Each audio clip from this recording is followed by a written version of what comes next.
தமிழ்நாட்டைச் சேர்ந்த start up நிறுவனமான ஸ்பேஸ் ஜோன் நிறுவனமும் லாட்டரி புகழ் மார்டின் குழுமமும் இணைந்து மிஷன் ரூபி 2024 என்ற பெயரில் மீண்டும் மீண்டும் பயன்படுத்தக்கூடிய ராக்கெட்டை உருவாக்கியுள்ளன.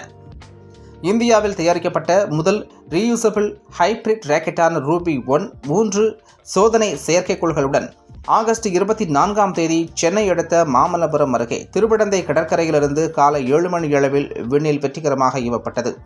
3.50 மீட்டர் உயரம் கொண்ட இந்த ராக்கெட் வானில் 80 கிலோமீட்டர் உயரம் வரை பறக்கக்கூடிய திறன் கொண்டது. மீண்டும் பயன்படுத்தக்கூடிய ராக்கெட்டால் ஒரே ராக்கெட்டை பயன்படுத்தி பல முறை செயற்கைக்கோளை ஏவலாம்.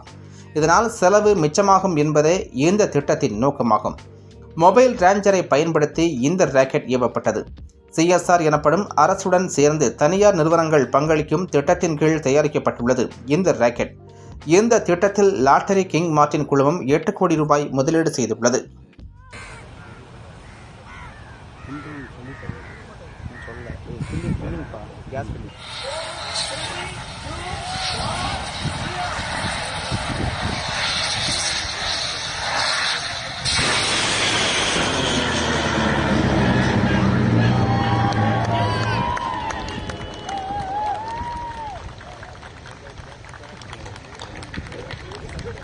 இது பேரண்ட் ஓப்பனாக வரும்.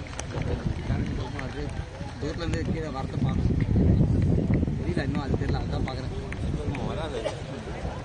அது இன்னும் மேலே போகும், அதனால தெரியாது, மேகத்துக்குள்ளே போயிடுச்சு அது.